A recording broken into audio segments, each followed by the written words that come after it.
Hey y'all, welcome to the second episode of Wealth Hour with E.H. Howard. I have a very special guest. His name is Brandon Galici.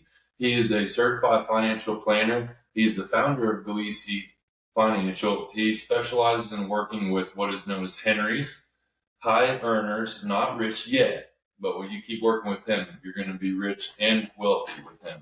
Also, he works with entrepreneurs and helps them get answers to their financial questions so that they can focus on living a fulfilled life.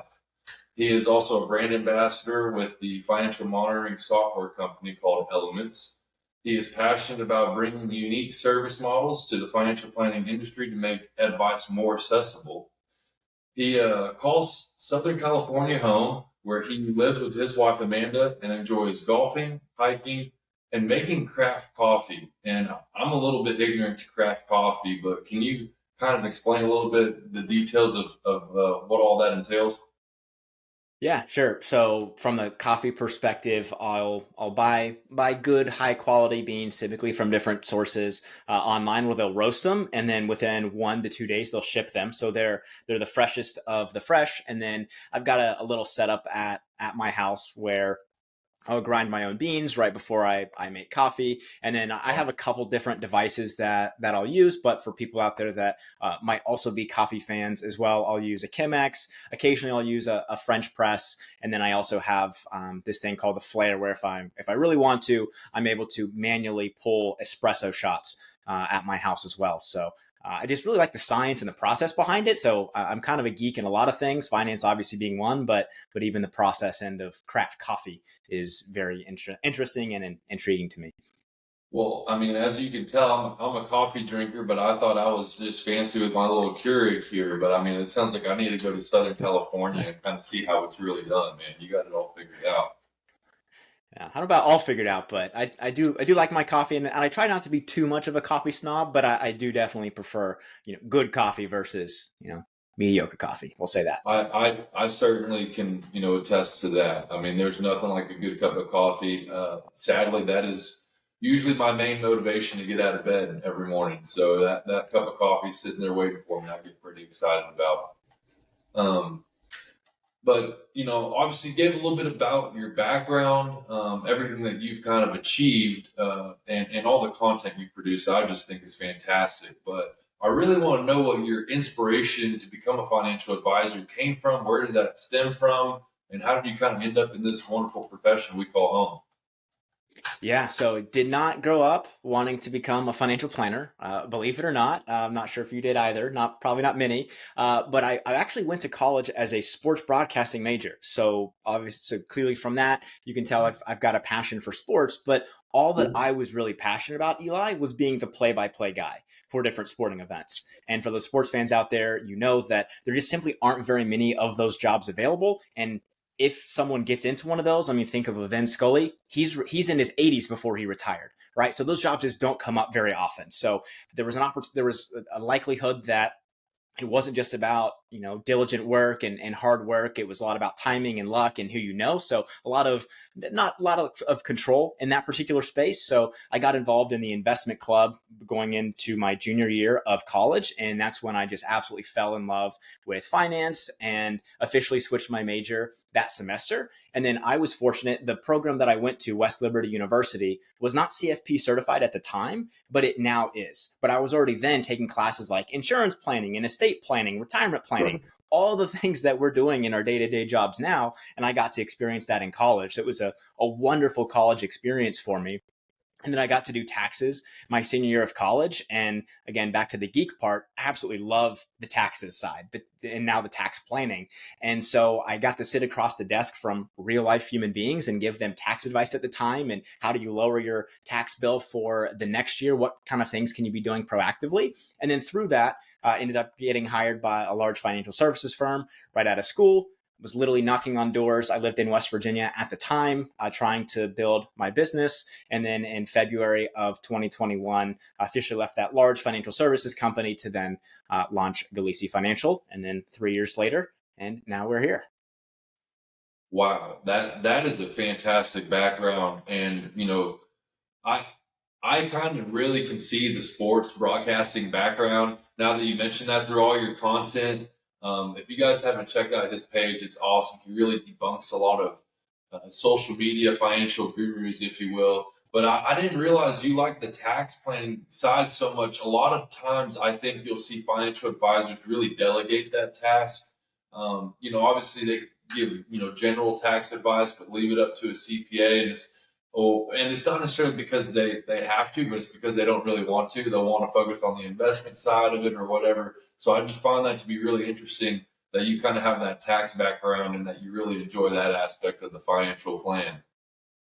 Yeah, definitely. I mean, I still love partnering with a CPA, but my goal is I want to know as much as I can and be super dangerous. And then, No doubt. I don't want to be doing the tax preparation, right? No But doubt. I love it because, if we're able to help a client save, 30 grand in taxes over the next 5 years with one idea, okay, well, it makes it pretty easy to quantify and justify the value that we're providing. And that's just one of the many things that I know you and I both do for clients. Yeah, I agree wholeheartedly because I really feel like taxes is one of the biggest ways that you can get in trouble with your financial plan. If you're not very calculated and understanding, taxes and your tax buckets and where all your investable assets lay, and especially figuring out ways to get around, no, not paying up all your money if you can, keep a little more pocket. Like you said, keeping a little bit of more money in your pocket just with one idea brings so much value outside of just maybe a good investment strategy, a good saving strategy, so on and so forth. Um, Mhm. but we mentioned a little bit about elements and that financial planning software and financial monitoring software. I'm part of Elements. I'm not an ambassador or anything like you, but I see so much value in it, and I provide so much value to my clients. I'm just wondering kind of how you got hooked up with Elements and kind of how that has been working out for you as well. Yeah, so it started. I probably saw a Facebook ad. Their marketing is really great. So shout out to their CMO, Jeff Morgan. Yeah. But I started attending some of the webinars, and then I started listening to the podcast as well because really it's this mindset shift. Because the typical industry says, okay, what age do you want to retire? Okay, 65. Okay, what assets do you have now? Okay, what are you saving? Okay, let's project out this line into the future and run a Monte Carlo analysis, which is 1,000 different projections, and I think it was created to send man to the moon or something like that. NASA used it, so but we're using it in a financial planning context, and no one actually understands what it is.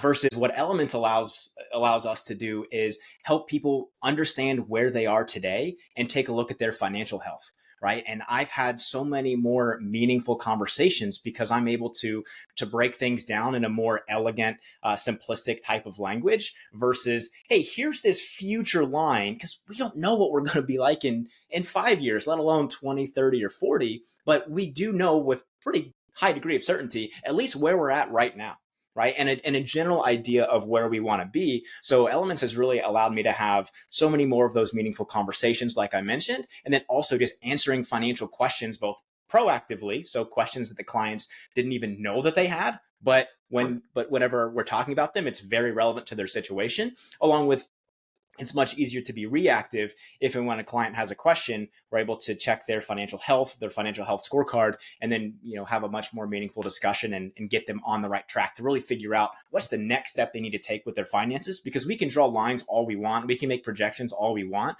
but what's the very next thing that they have to do? If they don't do that thing, that line is even more meaningless.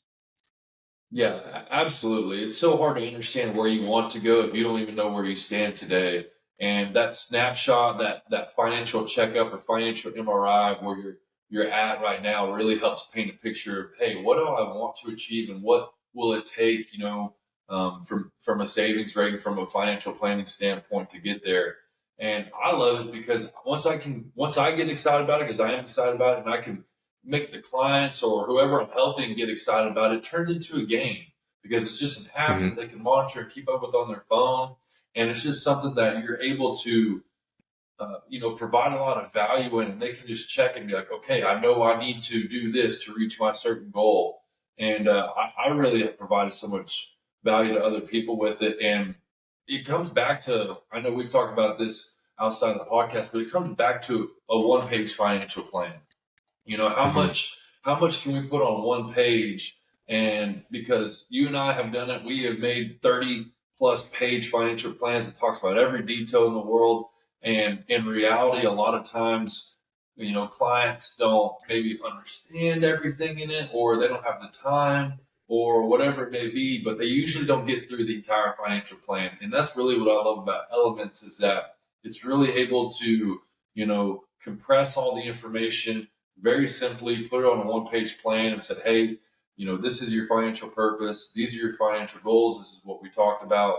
This is where you stand from, annual income, spending, net worth, all that good stuff. So, you were my Facebook ad, if you will, for Elements. I first saw your post about it, and I said to myself, I need to continue to kind of look through this because, I'm over here typing up these plans and putting these big presentations together. And I mean, the amount of value that you can add, and it's interactive, like you kind of mentioned with the client. And I think that's the biggest thing. If you're able to get them excited about it and get them involved where you're not just necessarily, gathering all the information and doing it yourself on a quarterly basis or however often you meet with your clients.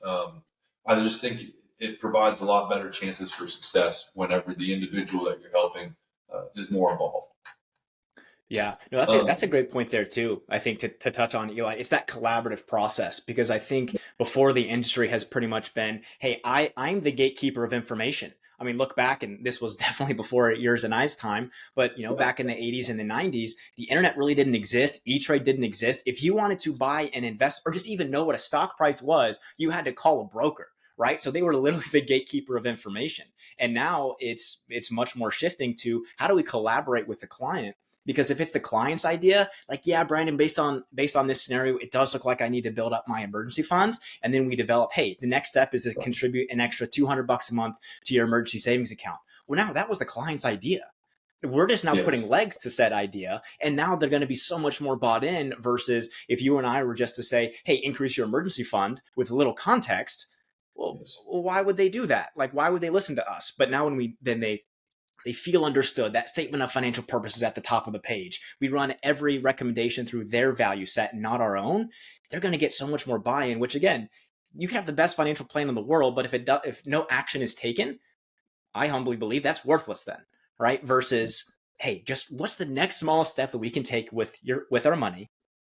Take that step and then look around, get more clarity, and then take the next step from there. So yeah, really good point about yeah, collaboration, I, Eli. I totally agree with that. And because you're using all their information, their goals and stuff, it allows you to really develop that unique, specialized, custom tailored financial plan for that client. So I totally agree with everything you just said, and I think that's why we both feel so similar and see so much value in the financial planning software and Elements. But as I mentioned earlier, you are constantly debunking the social media gurus. There's so many different TikToks where, I wouldn't even say people who have a ton of credentials are giving financial advice. And I know it's a little frustrating for me. I can tell it's frustrating for you based off your content. But just in general speaking, because everyone has mixed feelings about him, especially in our industry, how do you feel about Dave Ramsey? What do you think about him? I mean, like I said, I hear a lot of different mixed reviews in our industry. So Yeah, no, that's a hot take for sure with a lot of Hmm. things that Dave Ramsey says. So I'll start with I know that he has helped a ton of people, right? A lot of people have gotten out of debt, and there's a lot of things. And what I've been trying to do recently, even with my page, is I'll share some content where I'm agreeing with things. That Yes, one thing that I shared recently that Dave Ramsey said was, "Don't retire with zero purpose." And I fully agree with that yes, because if we don't have a purpose for retirement, it's not going to go well. We're not going to live a fulfilled life. So there are a lot of things that I do agree with. Now, with that being said, there's also a lot of things that I don't necessarily agree with, from whether that's investment projections, which I'm not as concerned about those, but just sometimes it's financial advice with zero grace. And I think oftentimes that makes it really tough to then take action because we just simply are going to get overwhelmed. When I hear that you can't see the inside of a restaurant unless you're working there, if you have $5,000 in student loans or $7,000 on a car note, I'm like most likely you're one potentially killing someone's joy, and you're telling them to sacrifice all of their life, and the only thing that matters is debt. And I think if we do that, if we work 60 hours a week and we don't see our family or our friends for 2 years, will we get out of debt faster? Yes, because that's how math works. I'm not trying to refute math here. But what if 2 years later we miss part of our kids' lives? We miss out on valuable experiences with family and friends. That's time that we can never get back. And oh, hey, by the way, even though you and I are both young, we're not guaranteed the next 2 years either. Right. So there's some of like that's the mindset that I probably have the most that I disagree with the most, because I'm all about how do we have financial planning with love and grace, where sometimes that does mean that you're going to need to cut back. But how do you first cut back in ways that where you were spending money that didn't even bring you much joy and value? Or how do you find that deeper sense of purpose that's going to motivate you? And I don't think being yelled at or being called stupid is is going to be motivating for a lot of people. So I think it's just the approach that I probably would say mine is a bit Yeah, different. I totally agree with that, and because to me it's not. He is so strict and so unforgiving about the spending money aspect. And you know what? I think, for generally speaking, if you're a very very low income earner, then a lot of his principles are a really good foundation for you. In your life, knocking down debt. Not spending, saving dollars and investing it, and all that good stuff. But just like you said, I mean, we at the end of the day, we can't take any of this stuff with us. All you have is your memories, your family, and you know what? If that's going out to eat and having that family time, uh, once a week even, or whatever, that to me, like you said, financial planning and planning with love and grace, I believe is what you said. I Mhm. think that's beautiful, because that's what it's all about, right? It's like being financially responsible to do the things that you want to do in life. And you know what? That does require discipline. That requires fiscal responsibility as far as saving money. But like that shouldn't be your entire life. Like you have to have some kind of fulfillment with your life other than just, oh, I'm going to, you know, just cut out everything that is enjoyable in this modern world so that I can save a little bit of money. But if you have a lot of debt to knock down, I definitely think there's some principle there, especially if it's debt and you're not using that debt. If you're like a super high net worth individual and you're not using that debt to buy income producing property or something that's going to is looked at as an investment. Because I think a lot of times people confuse that. Oh, all debt's bad debt, and I think there is some good debt if you're using it wisely. And that's why I think a lot of his principles and foundation is based off of more people associated with low income earners or people just ridiculous, like maybe student debts or whatever that may be. But yeah, because I definitely see your mindset and how you view money, and I'm so much far closely aligned with that compared to Dave Ramsey. And like you said, he does call people just stupid or ridiculous, Right. and I'm like, I saw a video of him. They were like, so Dave Ramsey, you wouldn't borrow $1 billion with 0% interest, and you could pay it back like in 10 years. He goes, no, forget about it. I'm like, and even the guy was like, dude, you could put that in like T bills and net a profit. And I'm kind of like, yeah, that's a little wild, but Right. to each their own. I guess he's also Yeah. obviously done very well. I guess Yeah. in that regard. Um, Very interesting. But anyways, kind of Dave Ramsey, one of his things too is about life insurance. Buy term and invest the rest. I think is one of his greatest sayings. What is your take on life insurance in a financial plan?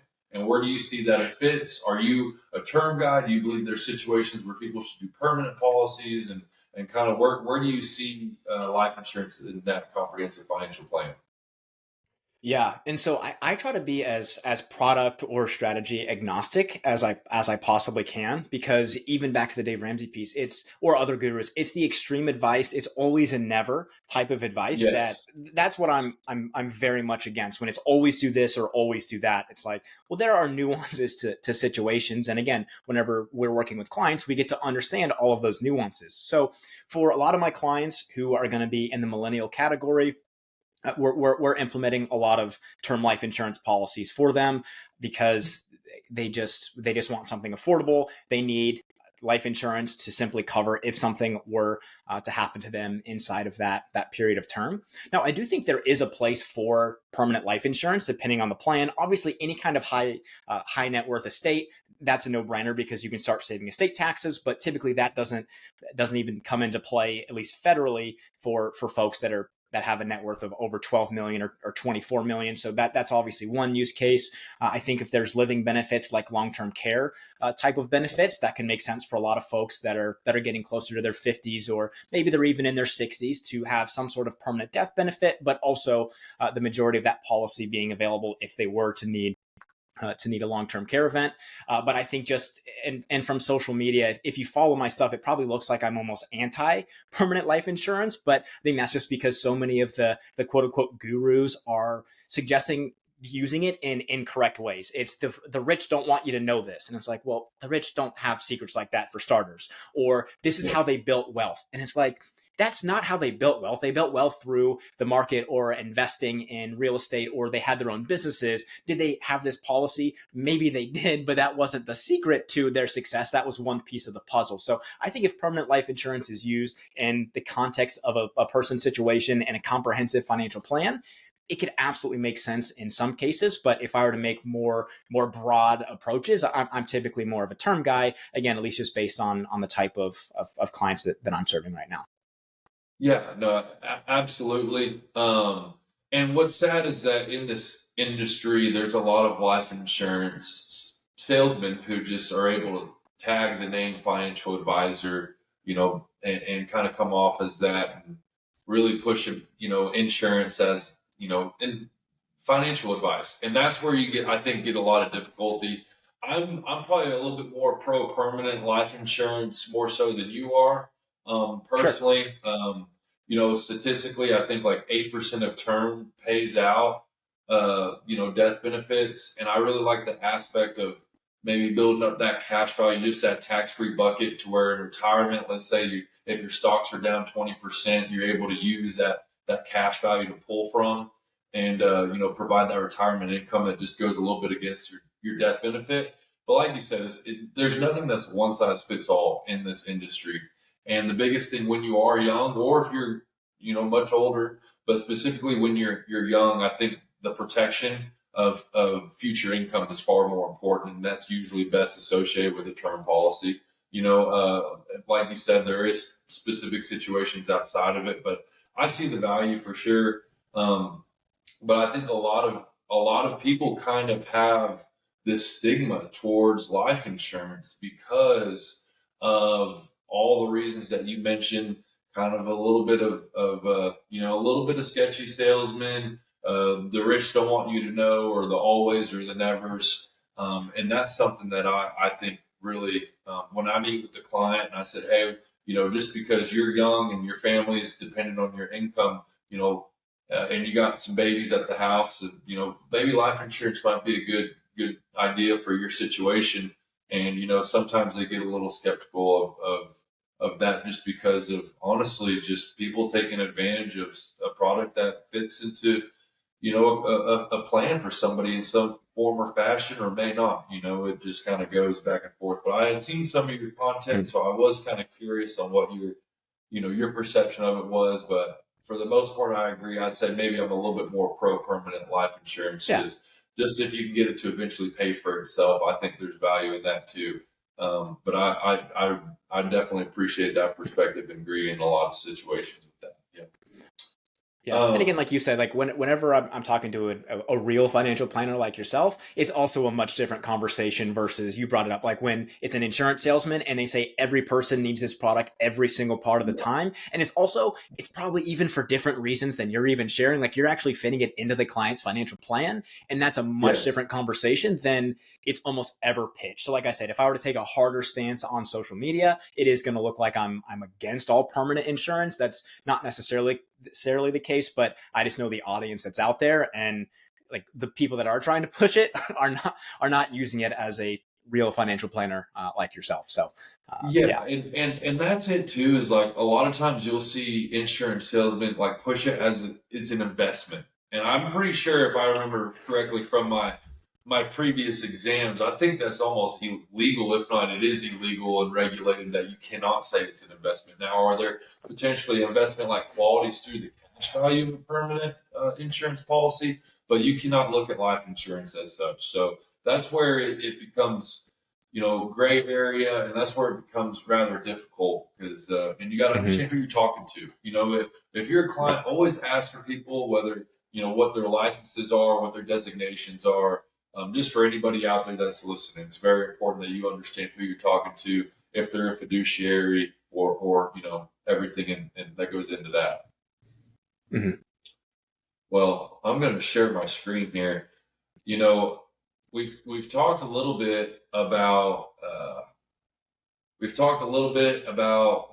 life insurance. We talked all that good stuff, but I'd say the market is kind of looking a little interesting these days, and I'm just kind of wondering really what you think. This is my little market update that I do every single Monday. If anybody wants to subscribe to this, I send them out to people, every single Monday, or you can follow in with our social media or go find us on our website.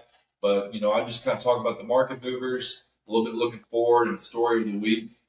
General Electric's doing some wild stuff there. But the biggest thing, I mean, we've seen a wonderful first quarter with the stocks. I mean, no matter what kind of stock or stock market, overall the stock markets have trended really well. I think about 10% this first quarter, and I just kind of want to get your idea.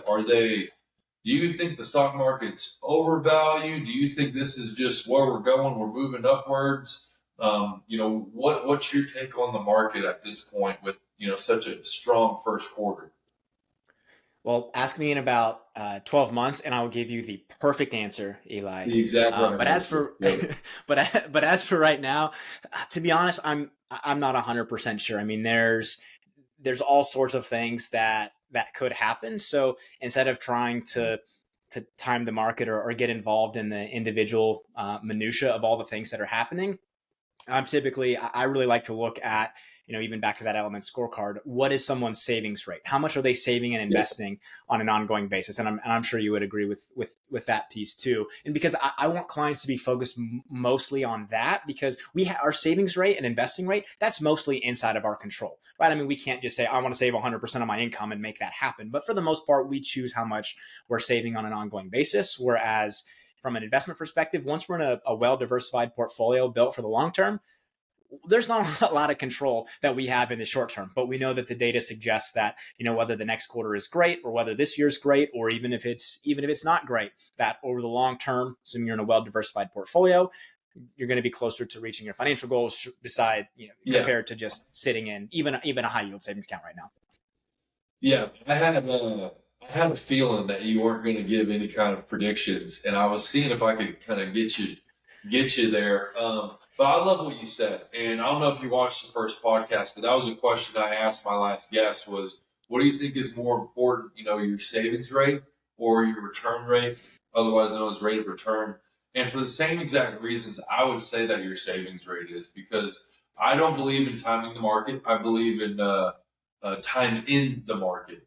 And like you said, the savings rate is just so much more controllable. If you're contributing 15% or greater, which is 15% is phenomenal. But if you're doing 15 to 20% or even more than that into your investment accounts and towards your goals, like it's going to eliminate a lot of problems, and it's only going to better enhance those up years in the market. But it's really going to help eliminate a lot of problems and sequence of returns if you're having some dips in your portfolio, however it's allocated. And and that's why I really would agree with that statement.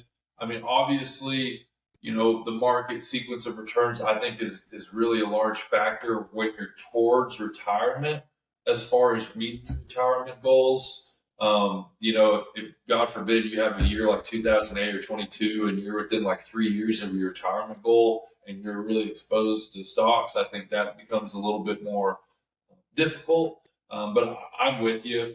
I think the interest rates and all that are going to affect, really how these stocks play out.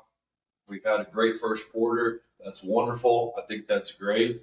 But I think it'll be hard to tell with the election coming up, with the Fed talking about interest rates. I mean, what Bitcoin's doing. I think there's so many different factors that are going on that is going to impact the stock market, and it's really hard to tell. I wouldn't be surprised, not making any future predictions, but I wouldn't be surprised if it kind of slowed down just a little bit as we go into the second quarter. But like you said, you know, obviously we all know that the saying previous returns do not indicate or you know uh, upcoming returns and all that good stuff. So I was wondering what your take was, but since we do see how good Bitcoin's done, they've gone through the roof.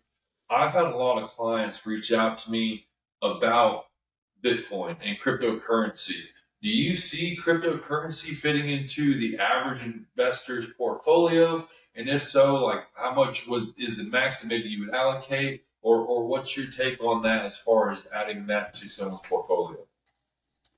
Yeah, so I've seen different research on this right now. The RIA, the investment management firm that I partner with, I don't think we have a model that lets us invest in crypto, but I do have some clients that will do it on their own. As far as what would make sense, potentially make sense in an average investor's portfolio, and obviously this isn't meant to be specific investment advice. Obviously, we'll get that disclaimer out of there, but still, it's going to be a small percentage. I mean, I've seen research that showed even as small as 1%. Similar to an individual stock, probably wouldn't want it to be much more than 5% of long-term money. Again, every situation is different, but you just have to understand the risks that come with that. So I'm by no means against crypto. I think it just needs to make sense for that person that's investing into it, and knowing that that portion of the portfolio we would expect massive volatility, and that could be both upside and downside. So I think as long as there's those expectations, and then it's positioned correctly in a portfolio, it could potentially make sense for some investors, and especially those that are more curious about it. If someone's 80 years old, 70 years old, probably not going to bring that up. But if someone's coming to me with that, like they are with you, then that's kind of how that discussion would look like for me. Yeah, and no, I definitely see that point. I typically in the past I've just said, hey, I invest. I'm a very big on safe and conservative investment strategies. I really like to eliminate the volatility as much as I can. Really get someone's money growing in one direction, if you will. And I would say, hey, like you got your money with me. If you want to maybe invest crypto outside of that, that's on you. I'll give you advice about it, but I don't necessarily want to be responsible for that. Like I just to avoid that, because there is so much volatility with it, and there's honestly it's such a new security, it's such a new investment style and strategy, and I think there's more coming out about it. And of course everyone's going to say, oh, it's not backed by anything, and I agree with that. I hear that argument for sure. So in the past I've kind of said, hey, like whatever you kind of do in your own Robin Hood or whatever it may be, that's great. But like if I'm managing your money, it won't be most likely won't be a part of your portfolio. However, as we've gone on, and I think our RIA is actually getting a crypto ETF. I don't know exactly how that is going to be, managed, or necessarily the cryptocurrencies inside of that. But I've heard the max, just also doing some research. I've heard the max, even for a very young individual, would be maximum 10% of the portfolio. But of course, as Bitcoin's gone up 25% or whatever it's gone the past few months, I've had increasingly younger individuals, younger clients start asking about it and seeing a lot more, I guess, interest in it. But I kind of stand by the same thing that you're saying. If you're young, you got time, maybe, but it's definitely not going past a large percentage. And, a lot of times I have a hard time wanting to put that in portfolios just because so much uncertainty, so much volatility, and it's really hard to tell exactly how that's going to react to the market. So, Yeah, and every investment in a portfolio, it's got a unique purpose. right? You're not going to Definitely. expect your fixed income portion of the portfolio to blow away equities over the long run, right? But it's meant to be potentially more defense. So it's always, even for someone who's self-directed out there, what's the purpose of this investment? If it's so I can get rich in a couple of years, all right, well, let's pump the brakes a bit. That's probably not a good reason to invest in something. Get rich quick schemes, as you and I both know, they just don't. It's not sustainable. Now, I'm not saying that people haven't gotten rich very quickly from crypto, because obviously that's out there, but if we're going to be honest, like that involves more luck than anything. So don't try to follow a get rich quick scheme thinking, oh, if I just put money in Bitcoin, I'm going to be a millionaire next year. And it's like, that's where overconfidence and can really hit us, and potentially bite us pretty badly, because there's also people that have lost a ton of money in crypto as well. So it goes both ways. If it's got high upside in this, like we're talking about, it's also got high downside. So keep that in mind. Yeah, and if I meet with a client who's got all the retirement, income, their retirement accounts fully funded, and they're not worried about that, and they got a large big brokerage account, and then they want to have some fun money with crypto. Obviously, that situation is a lot different than somebody who's counting on the money, and it just goes back to anything that we've talked about. Every specific situation, every person's situation is different and unique in that sense, and it goes back to their goals as well. So. Yeah, Right. I agree, but I was wondering if you had kind of run into some of those questions, because I know it's something that I have, specifically with the younger individuals and the younger demographics of my book of business. So I'm glad that you were able to kind of see and be able to relate to that as well. And as we kind of grow in this technological world, where do you see AI fitting in financial advising? I've kind of ran into some of that as well and seen more studies done. But where do you kind of see AI fitting in our profession?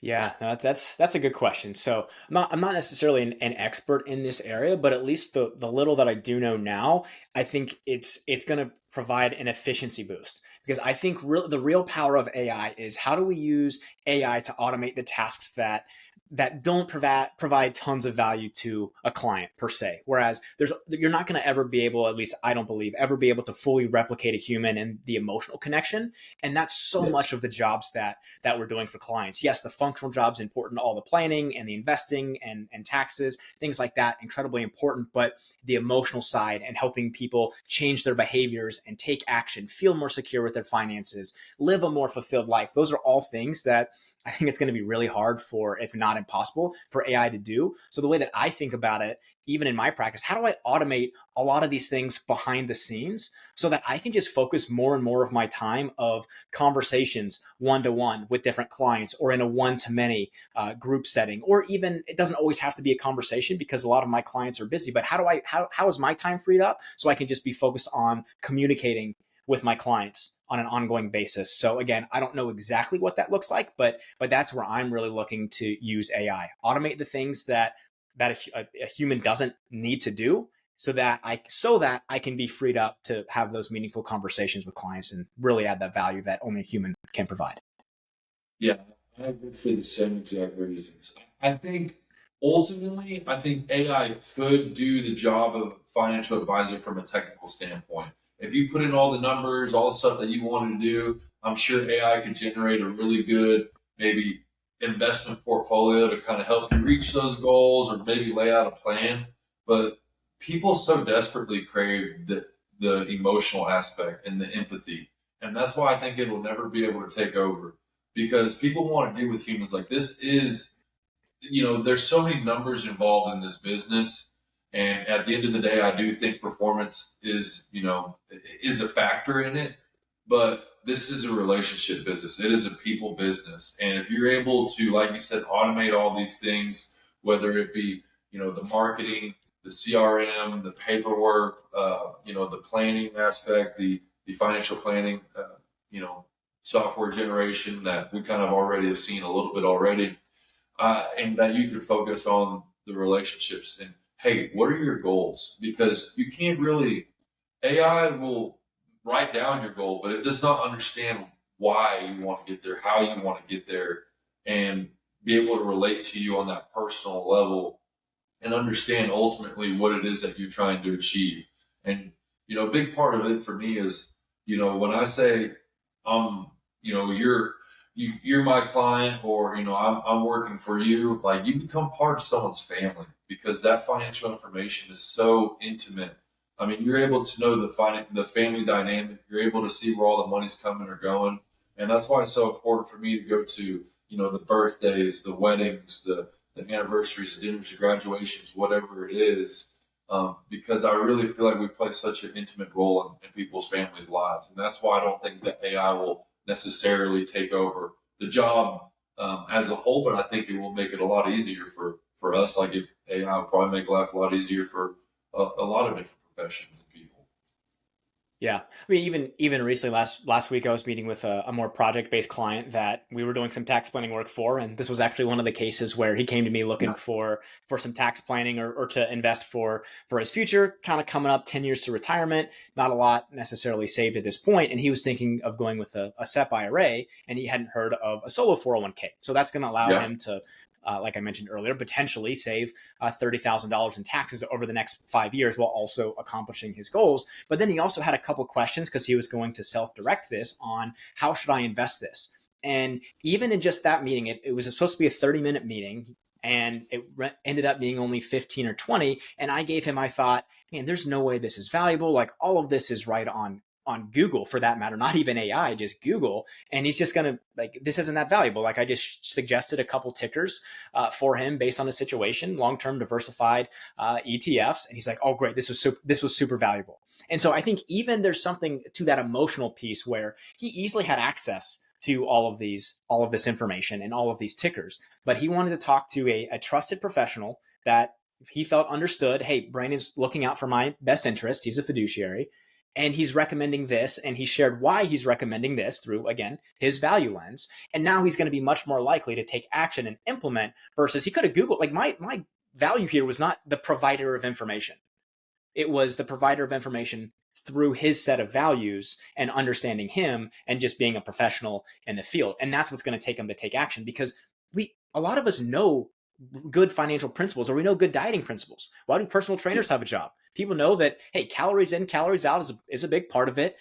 Exercise, sleep, and eat healthy. Like high level, that's fitness. Right now, I understand there's way more nuances, but personal trainers still have a job for that emotional side, that behavioral aspect as well. And they help instill confidence in the clients that they serve, just like hopefully we instill confidence in the clients that we're serving too on the financial side.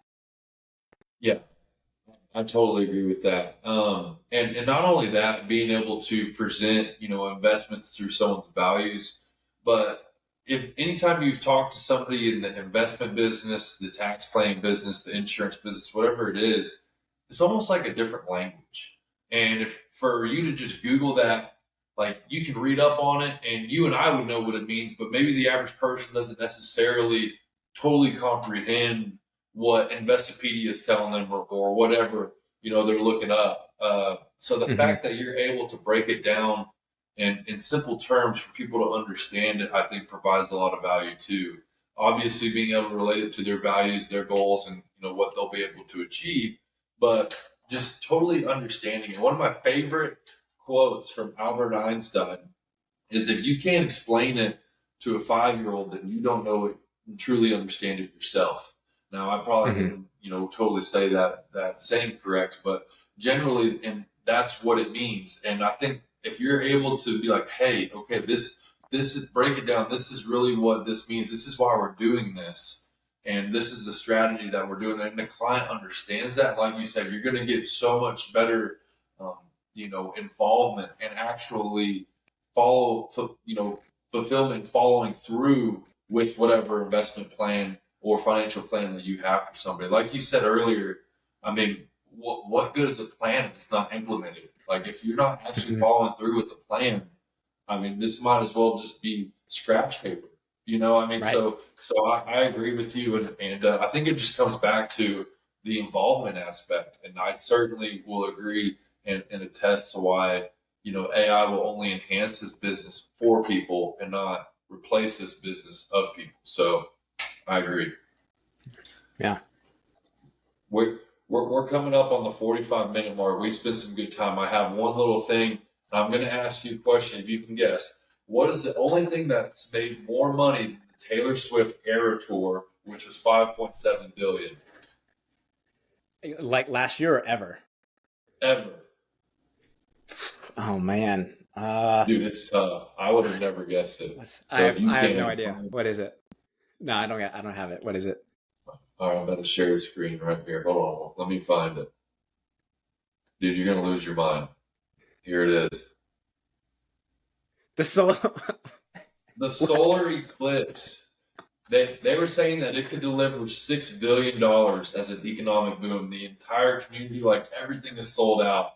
I'm over here in Texas, Wow. and I was just driving around during that time. I was actually hustling. My dad didn't have any glasses, and he's a little bit of an older gentleman. He's like 70 years old. And he goes, the next solar eclipse is not for 20 years, so I probably won't make that one. So I just started hustling, man. I was just driving all over town trying to find him, and you just see everyone outside just like looking up. Oh, it was so funny. But I mean, did you get it over there in California? I don't think we got it too much. I was inside most of the day, but my wife said that it wasn't going to be very visible. Yeah. So that's at least my knowledge. So no, so I didn't get to see it. But Well, so was it well, pretty sweet for you? oh, it was so cool. We had like 90% of cover, so we saw a good portion of it. There's still a sliver. It looks like a crescent moon. Uh, Mm, if I'm getting my lunar phases right. mm. So it was really cool. I'd seen one last time. We don't want to see the star guys here. I'd seen one last time, but my mom was actually in where it was 100% total eclipse, and Wow. it was so funny just to step outside. How dark it got, dude. It was kind of eerie, but Hmm. just to see all these people outside, stepping outside of work and just looking up.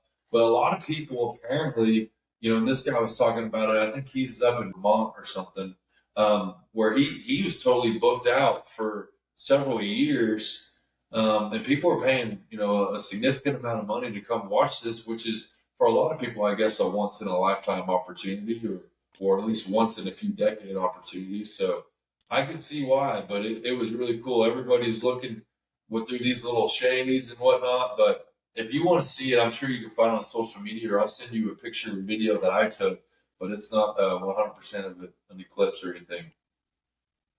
Yeah, that is wild though. I like I like the framing of it. It did more an economic stimulus than the Taylor Swift tour last year. Yeah, dude, I think that's like the only thing. Like the Super Bowl, even I think brought in like $1.3 billion. So I mean, like that just kind of goes to show how big Taylor Swift is. 5.7 billion for her tour. I mean, get out of That's town. It yeah, it takes that like is a lot. That's a lot of money. it takes like a astronomical anomaly to beat Taylor Swift these days. I guess I don't know, but Right. yeah, this was all of the Central Texas here looking at everything. We all quit working for about 2 hours. And we were just watching it. So That's I awesome. like to I kind did of see end. pictures on Instagram of yeah people outside of their work looking up. So I did yeah that's pretty cool. It dominated my Instagram and social media feed as a whole. I mean, for good reason though. Yep. It's such a cool event, but it's so current, So I figured it would be kind of a fun thing for us to end on. We talked about so much fun stuff as it is, whether it's finances, investments, tax planning, insurance, goal planning, savings rates, all that good stuff. And I was like, you know what? Let's see what a solar eclipse can do for us. And Yeah. it was pretty funny. The only thing to beat Taylor Swift, once I saw that It's on the nuts. news article, I said that is hilarious, No, so that's super cool. Super cool. dude.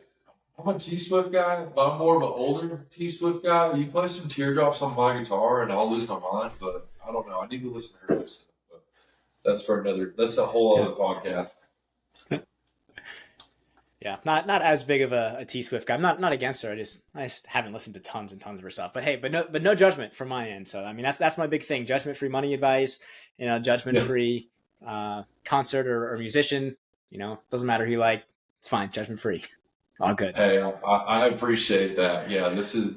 I was. It's hard for me to admit, but I'm telling you, some old T Swift and a small Texas town people were playing that on the radio like nobody's business. So whether I liked it or not, I was listening to it. But I Fair definitely enough. like Fair her old enough. stuff. Yeah, yeah. Yeah. Well, Brandon, I don't want to take too much of your time. I know we've been on this thing for 50 minutes and we had some technical difficulties even before then. So I really appreciate your time. I really appreciate your patience. I really appreciate all the information you shared with us. I know it's helped me out a lot. I know it's going to help out some of our viewers, and I think this is going to be a fun relationship that you and I get to build off of, and hopefully have you on the podcast here sometime soon. Yeah. Well, thanks so much for having me, Eli. This was a lot of fun talking with you today, and just keep up the great work. I know that you're doing incredible work for your clients as well. And I always love connecting with, again, we'll use the phrase real financial planners because we just get to geek out and help people live more fulfilled lives. And there's not enough of us out there. So it's always great to connect with a fellow real financial planner. So this was a blast. Thanks again for having me, Eli. Yeah, especially us younger men or younger generation, I should say, men and women. True. But the younger generation, absolutely. And I think guys like us are doing a good job. Will hopefully inspire some of the youth to get into this business and just see how rewarding it is outside of helping people and doing everything we can to reach people's financial goals. So again, thanks, man. Absolutely, mustache was on fire. I mean, I'm thrilled just to be looking at it on the podcast. So I know everyone else will. And have a good one. And we'll be talking soon. Thanks, Eli. This was fun.